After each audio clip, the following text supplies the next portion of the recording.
Please welcome to the stage Natalie Margolin, VP of Customer Experience at Monday.com. Super excited to be here, and thank you for joining this session. Before deep dive into what I came to discuss here today, I will just introduce myself. I'm Natalie Margolin. I'm the VP Customer Experience at Monday.com.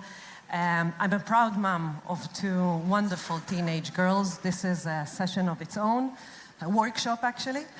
Married to Nadav, love to practice Pilates, and I think it's a safe place to say that I'm also a royal family super fan.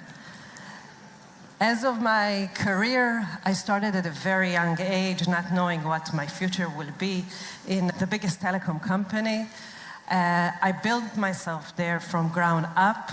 This was the place where, for the first time, I was introduced to the world of customer experience and fell in love with this field. This is the place where I learned about hard work and how much to put the customer as a priority really brings value to the whole company. From there, I moved to a tech company. I had the opportunity there to face the challenges of scale and global and working in the tech industry with a fast pace and the need to innovate around customer experience. And in the last 2.5 years, I'm very proud to be working in Monday.com, which is a hyper-growth company, where as a leader in this company, you have to be always one step ahead of everything that is happening. So why am I here? I'm here first as a customer. I'm sure, like all of you, the importance of receiving an amazing customer experience is the reason we choose one company over the other.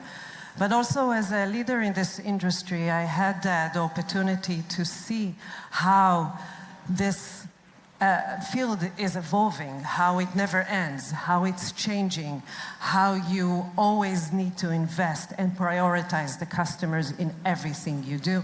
And in each company that I made it as a target to myself to make sure that the company is staying primarily focused on the customers.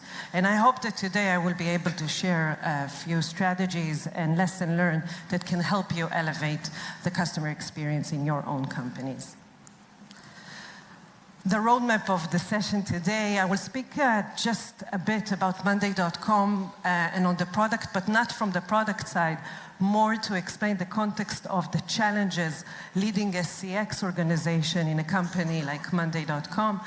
Speak about the CX journey that we went through, the challenges we faced with scale, the milestones and the achievements following that, the vision that we have looking forward, some key takeaways, and the challenges we have today.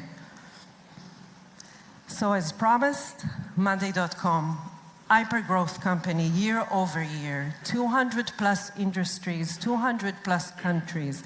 70% of our customers are not in the tech industry. I'm sharing this from a CX perspective. This is super challenging. This huge scale, this variety of customers coming from different countries, from different verticals, for CX organization, this is the challenge. With 225K customers and with a robust platform. Monday is very busy in the last 10 years and still is evolving the platform and getting to a point to have an end-to-end solutions for multiple verticals, multiple industries, and having users that can do on the platform whatever they want. They can customize the platform to their own needs. From CX, this is a challenge. We got to a point that our customers know about the platform and the products more than us. With verticals and products that are aimed to serve the dev, CRM, sales industries, this was new for us at Monday and for us in CX. So the journey, let's start. This I'm sharing from the history lesson I got from my people. This was before I joined the company. But the CX team was the pride of Monday for a very long time, with answering 25K interactions per month, with only 6 minutes first response time, with 9+5 surveys that customers are sharing their delight. This is and was amazing. Those results were the pride of joy of the entire company. But then scale happened. Although it didn't happen in one day, and it took time, it still felt like this. It felt like one day it's a completely new company that needs to face completely new challenges. And things started to go in the wrong direction. Increasing volume of emails with one channel of communication, endless back and forth with our customers that started to know more about the platform than our own people. The waiting time got longer. Customers started to share that they are not satisfied, and this is gentle. And our people, our team members, were overwhelmed, feeling like they're running in circles, and no matter what they're doing, they just don't see the end of it. Most of the focus was how to manage a backlog. It shifted from answering so fast to almost not answering at all. This is the time I joined. And this is where I was brought in for Monday to say, customers are in the forefront of what we're doing. We have to make some changes. And the challenge that I faced was to rebuild a CX organization, to be able to tackle any scale, any shape and form of scale. And I will share with you the milestones and the journey and how we did this.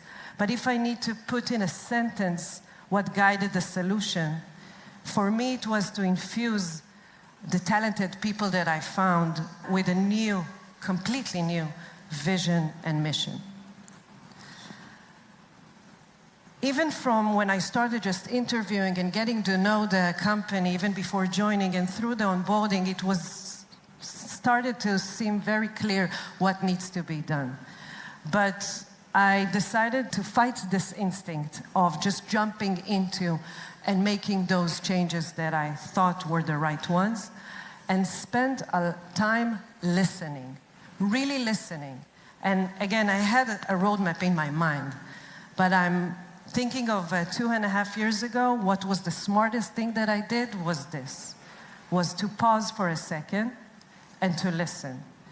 Because I revealed many things that have changed things that I planned. Who have I listened to and what have I learned from them? So first are the founders, our amazing founders in Monday.com.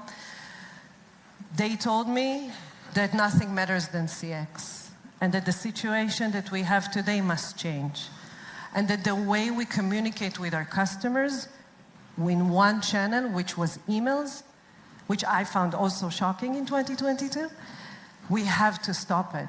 We have to bring some live channels back to allow us to solve issues in one-stop shop. Then, in my first week, the builders have jumped on me and said, you have to do something. The amount of tickets, bugs that we are receiving from your team is not allowing us to be available to build new products and new features.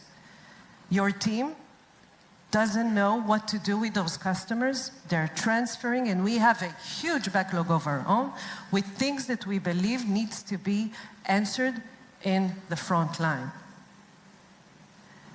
Moving to our team members, I met many of our team members around the globe, and they all shared a huge frustration. Frustration that they are overwhelmed with the amount of knowledge that they need to be holding, and that they were also hired for a completely different job.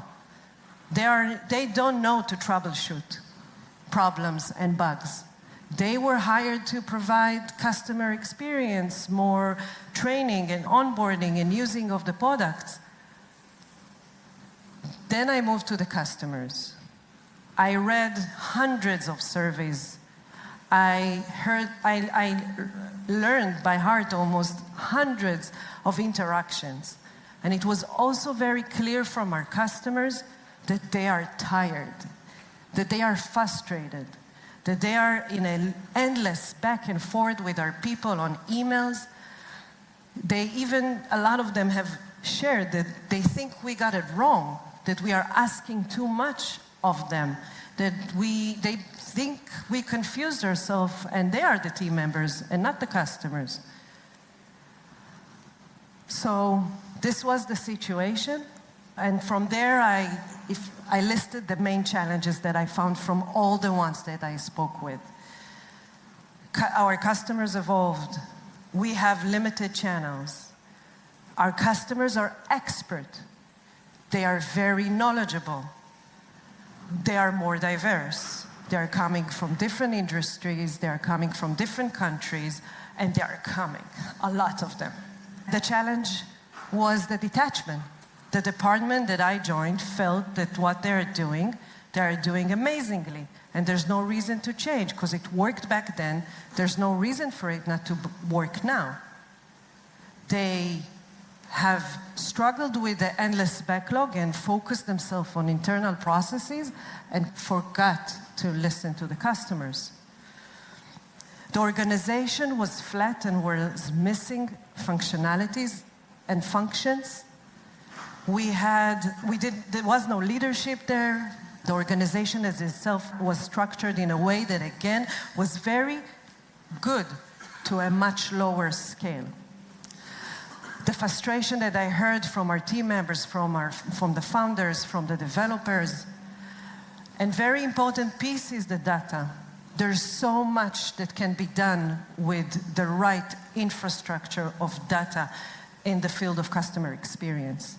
And because there was a lack of it, the decisions that were made were not based, not on trends, not on customer sentiment, not on what the customers are saying. There was numbers in the air, there were KPIs, but it wasn't structured in any way that you can do something smart about it.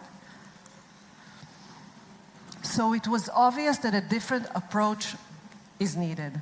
And by different approach, it means that we need to realize and recognize and remind ourselves that the reason we come to work is for our customers and for our team members. And with this in mind, we need to decide on what to do. And this is the change, the huge change in the mindset of the people and the team. Making decisions that are based on what our customers are looking for and prioritizing their expectation and their needs into what we do. This one is an important piece because it was clear that a lot of changes needs to happen, and changes people don't like. And I will never succeed in this beautiful vision I put in front of myself if people will just encounter it as a change. But I believed it's really not a change. It's only improvements. There's nothing that we will do in the sake of just trying to do something different. It was all in the sake of doing it better, to improve the experience, both for our customers and our team members. So we forced ourselves to stop using the word change. And every time it was said, somebody from my team have raised their hand and said, it's not a change, it's an improvement. And today we're doing it without even noticing. It became who we are and what we are. We are not changing things, and we change many of the things. We're just improving them. It's huge. I know it sounds simple, but for a huge organization that we had, to play with changes would never work. So this amazing team that I joined, and the change in mindset they were willing to do, and I'm thankful for them so much for being brave to do that, brought us to write this mission together. And the mission was to build a service operation that can handle anything at scale. We are focused to position Monday as an industry leader in providing exceptional customer experience. It's not about improving the experience as it was. It's to create an exceptional one. To create a better customer experience at our current scale and ready for any future scale. This is huge. We didn't look for a solution for the problems of today and yesterday. We build an organization that is capable to fit any scale that will come, and it will come, and it's coming. To be ready for any movement, any fast forward that Monday.com will do, and to be able to adjust to it in no time. This is what guided the solutions that we found. And constantly to remember that we are here every day to empower our customers to achieve their business goals and utilize the platform for their own needs. In the CX, sometimes it feels like you're doing the same thing and you forget about it. But we are responsible to remind this to our people. It's their mission. It's why they are here. Same goes to our team member. We are so lucky to hire amazing people, and usually at the start of their career. We take it as a responsibility to help them find this talent that they might not know they have, and to empower them to accomplish and bring it so the customers will win from it and Monday.com will have great value. We started to throw ideas, we started to think about what to do, and it's always starting to get complex. So we stopped at that moment and we said that we need to have guiding principles. Everything that we will do must carry fast, simple, localized, and empowerment. If not, we're not doing it, even if it seems like the right thing to do. So what did we do?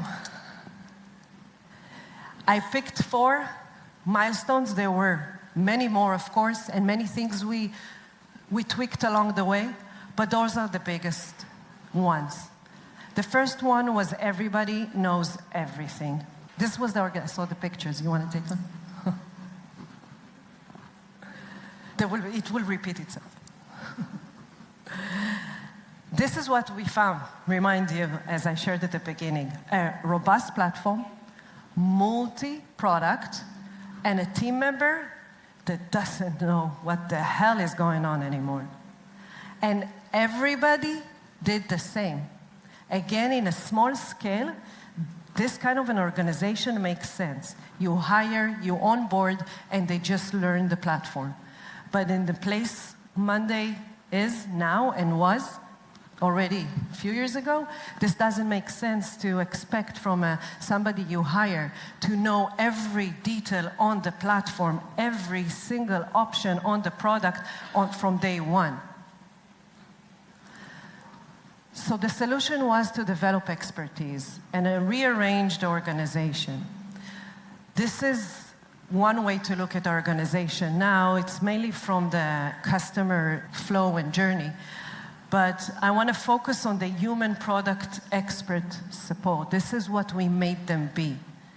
Expert in a specific area of the platform, building their knowledge as they go.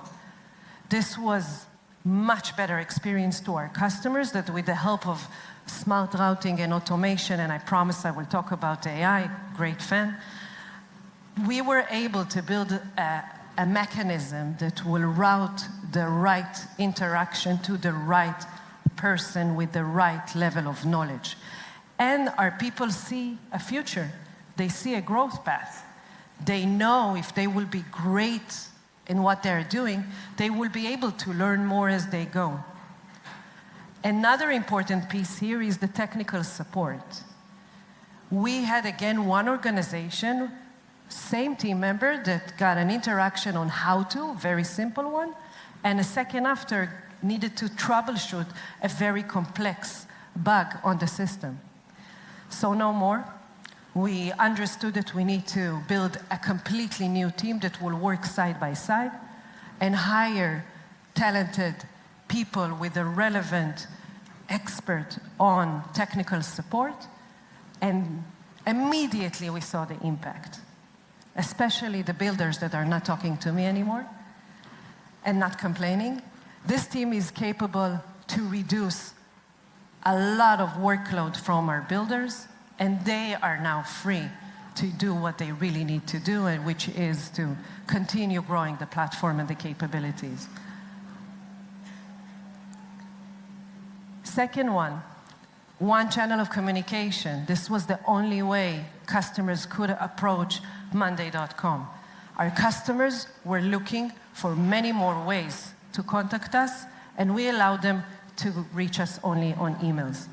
The email channel is not suitable to what we do. It's not suitable, I think, to anything. It's a huge force of frustration. It's great to have an offline mode with our customers, but for our customers, it's a poor experience. So the solution was, at this point, to just add chats. It sounds easy. It's not. It's not. Our team members that were used to have coffee whenever they want or go to the bathroom as they need, suddenly they cannot do it. It's an online real time. There's a real customer there. If I don't know to solve the issue, I'm in big problem now. The moment we opened the chats, by the way, we were flooded with chats. We did many things along the way to get over this, but just to show you the impact of it. We didn't switch from emails to chats. It was important for us to keep the decision to the customers. If they still want to reach us on emails, they found it exactly next to the chats. But we opened the chats, we opened it in the platform, and our customers immediately started to adjust and choose the chats over emails. This, as itself, affected the satisfaction, again, almost immediately. The ability to really resolve a customer issue on chat is 10x bigger, when you are with the customer on the same time in the platform. So our customer delight, our CSAT, started to rise from this. Bless you. The fact that we added chats didn't solve the scale that brought too many interactions coming. We just moved it. We actually now had even more. We had tons of interactions. Customers, as you saw, the base got bigger. We are now having chats. It's easier to reach us. And we need to do something about it. We needed to make sure that we are changing the way we work and we are not basing everything on humans. We need to make our people available to really bring an added value, and we decided to automate everything that we can in everything we do. For here, what I chose to discuss is the chatbot. So we got to introduce ourselves to the world of email bot and chatbot. I'm not going to speak about the email bot. It's something we are investing in. We're doing it internally, and we are looking on ways to improve it. I'm going to speak about mainly the generative chatbot. This was a game changer almost at day one. We were planning to have a declarative chatbot, realizing that it's not going to help us in any way. We're going to shift from humans to a bot that needs a lot of investment from humans. But the generative one, at day one, brought 50% less of chats coming in, solving it with the highest quality. We are investing most of our time today in this, making sure that the quality is amazing, making sure that the bot has much more capabilities, and I will discuss about this harmonical relationship we're building with the humans. It allowed us, just bringing the bot in, allowed us to improve our knowledge base. All the articles that were living there for years, we never knew if they are good or not. Because the bot is leaning on them, we are now capable of also working and writing content that is much more suitable to our customers, whether they will take the bot or not. So it's a win from this side as well. We have the chatbot with us. we invest in this, it immediately reduces the wait time. And we are proud to answer our customers in more than 90% of our time in less than 90 seconds on the chats that are reaching humans. This is huge. The amount of chats that our people are getting, although the chat is now taking 50% of its own, it's still the same amount. And why is that? Is because we went to this not in the sake of cost saving. We went to the chatbot in order to improve customer experience.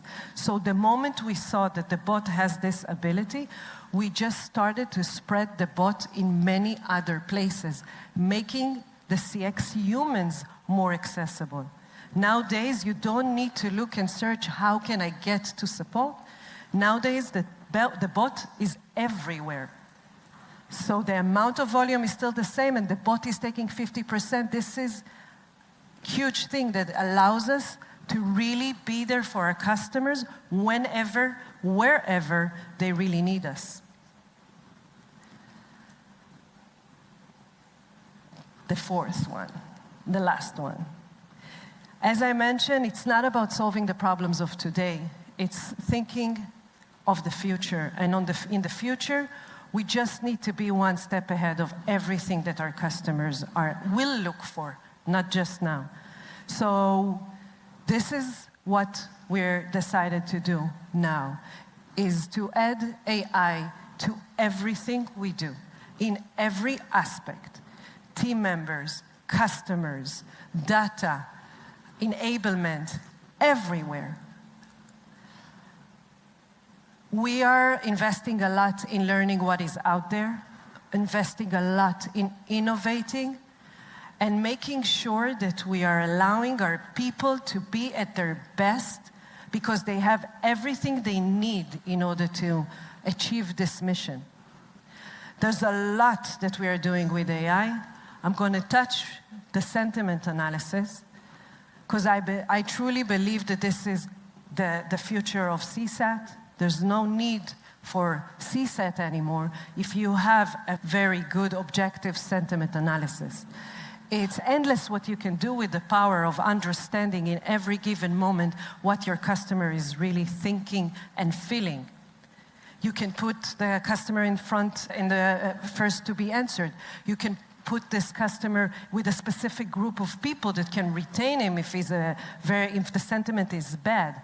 You can be proactive about it. You don't need to wait for the survey that will come at the end of the interaction. It will be too late by the time you will hear if your customer is satisfied or not. With the sentiment score that runs in real time, online, all the time, you can do what is right in the right moment.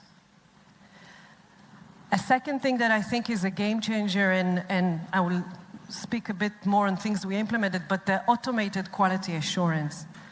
Being in this industry for so long, this is one of the things that keeps me awake at night. Not knowing that 100% of the interactions we have are in a good place. I have hundreds of team members, and to be sure that in every single interaction they are doing above and beyond to meet our customers' expectation, it's something that you feel sometimes as a leader that is not in a full control. And I have a team of quality assurance, and you're putting your best people to audit those interactions, but still it's not 100%. It's still a small percent, again, taking the best people that you have, taking them offline. They are not interacting with customers. They're just going through interactions and giving feedback to our people. With the right tools, you can get to 100% of the interactions being audited all the time, and only the ones that needs to be flagged will be flagged to team leads or whomever needs to take care of it. This is also a huge game changer in the field of CX. Our people also are using, and by the way, we're using third company, like other companies, we're not doing it from Monday per se. Not every AI things that we're doing, we are looking to do it internally. This is something we're still playing with. A few we develop inside, a few we just buy outside. And the ROI is incredible. Our people today, going back to them being overwhelmed with the amount of knowledge, although they are now in different squads and they don't need to know everything at every given moment, still it's a lot. Still, there are multiple use cases, multiple questions that they are interacting a day, and sometimes they don't know the answer. And they were looking for, we have a knowledge base, an internal one, we have Slack channels, but it's, again, with scale, it became almost impossible. We brought AI to this, and now they have one place in which they go, they ask the question, this AI tool is searching in every single item of knowledge that we have, doesn't matter which platform, and provides it to them immediately. We are, again, working on it being more proactive, suggesting the answer before they're even asking, and there's so much more that we're planning to do with that. Every step we took, it was important to make sure, again, that we're staying well connected to our customers. We can constantly imagine what is the best next thing, but we have to stay connected, and this is what we do. We are also responsible in the company to share the voice of the customers, not only on the experience they have with us, but on the experience they have on the product, ideas that they have, problems that they see. We have, again, now a robust solution for data infrastructure that can combine everything that we hear from our customers. We analyze it. We act upon it, we transfer it to product, to the developers, to whomever needs to know and do something about it, and we see it as our responsibility. So we achieved a lot, but if I'm forced to put it in 4 buckets, we have a much better way to make decisions today. And we saw that the ones that we did made an impact, made a change. We have an infrastructure that can support any scale. Tomorrow, Monday, we'll have more products, we will have more squads if needed. It's an easy way to go. Our people really bring value today. The fact that the bot is taking all the how-to stupid things that we force them to do is now allowing them to really invest time in resolving customers' issues and take it one step ahead. Something that, by the way, we expected from them always, but they could not do it in the volume that they were facing. And we have very happy employees. Our employees now are finding themselves growth in the department. They are finding themselves matching the expectation that they had from the job begin with. And they see that they can really contribute. And looking forward, we want to be a market leaders. We have the courage to say it, we are brave to say it, and we feel like we're there, but we always look for more. We are innovative in the world of CX. We are not afraid to try things, and we want to become the market leaders for this industry. For this year, and we are halfway through to the year, we are looking to delivering exceptional customer experience. This is what we put in the front of our people. We are investing a lot in this harmonical relationship between humans and bots. Let's be honest, our team members were afraid, and from sometimes there still are, that they will lose their job because the bot kicks in. For us, it's very important to share with them that vice versa. Maybe we won't need hundreds of people to hire in the future, and we won't. We have a clear ROI on this because of the chatbot, but we do. People that we have now, we are looking to make them expert. We need them. We need them at their best. We need them to continue sharing what the bot can do more.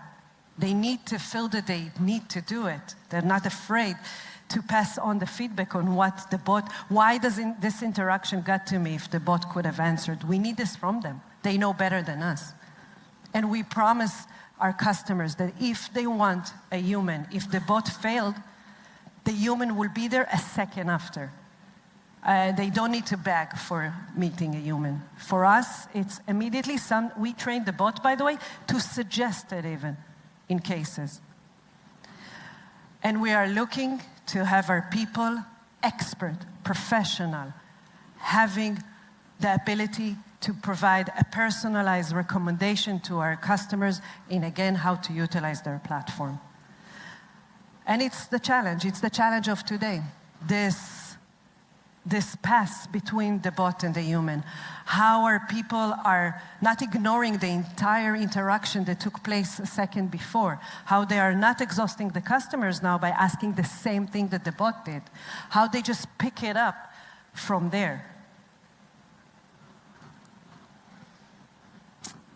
So to summarize all of this as key takeaways that I have to share with you from my experience, listen always. Translate the expectation into actions. Don't jump right into solutions until you heard it all from every angle. A vision is best shared. Again, it was clear to me almost in day one what the vision needs to be, but without having my amazing team working on that and feeling a part of it and fully engaged to this vision, I would never be here today speaking about the great success. Automation can make humans superhumans. Speaking about the bots, speaking about this holistic experience nowadays. Automation is not bad, it's amazing. It's amazing first for our team members. And we made it sure that they know that. And innovation a day keeps the doctor away. This world is crazy, the world of customer experience. Customers are always surprising with their expectation, and it's changing and it's evolving. And if you keep on doing what you did yesterday, you will just lose. Always look for the next best thing while working on the current one.